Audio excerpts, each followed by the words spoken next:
Okay, I've demonstrated McGills curl-ups. Now I'm going to move on to the second exercise for McGills.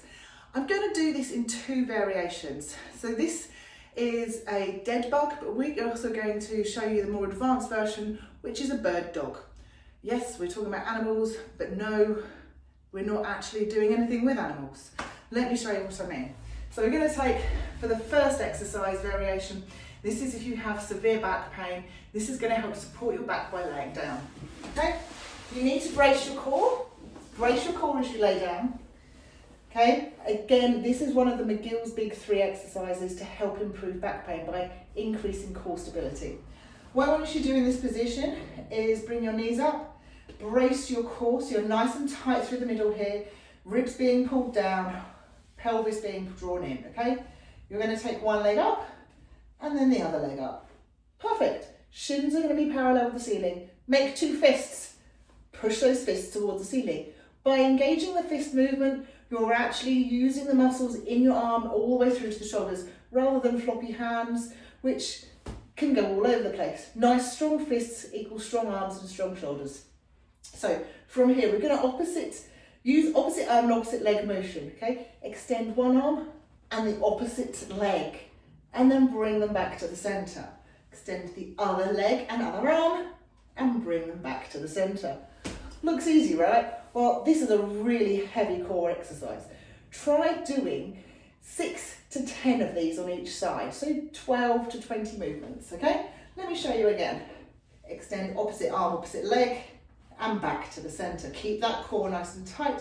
Opposite arm, opposite leg, and back to the center. If this makes your back pain worse, stop doing it. Bring your feet back to neutral and put your hands on your stomach. I'm going to show you a much easier version if you are really struggling with your back. Here we're not going to use our arms. We're just going to lift one leg, brace the core, and then if you can, lift the other leg to meet it. Then we're going to drop the second leg and then drop the first leg. If that is still too much for you, try this option. Bring up the first leg and then just raise the heel on the second leg and then back down to here, okay?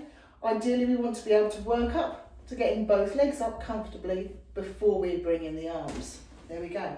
Now, for those of you who aren't currently suffering with back pain and think you could be able to do the more advanced option, this is it. This is the most advanced option on this exercise. I'm going to take the pin off for this part.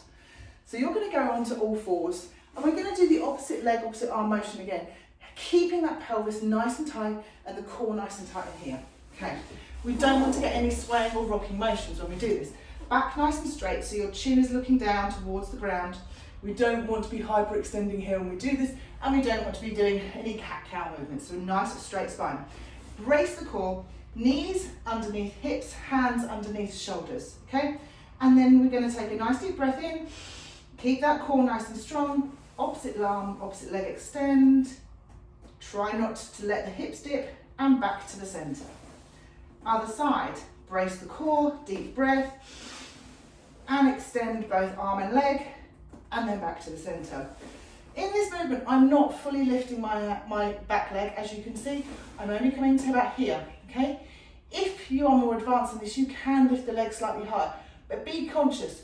As soon as you start to lift that leg high, you might find you're starting to dip and twist. Only lift as high as you can go without your pelvis moving around. And if that only means sliding your leg to keep your toe on the floor, that's fine. Once you become more advanced at this, you can lift the leg slightly. But again, you should be able to balance a glass of water, they say, on your lower back when you do this exercise. So once more, brace, deep breath in, opposite arm, opposite leg. Back to the center, nice and smooth. And then the other side. And we're going to try to do a round of about 10 to 12 of these. There we go. That is how to do a Superman pose, I guess, but no. They call it the bird dog. I don't know why. Thanks very much.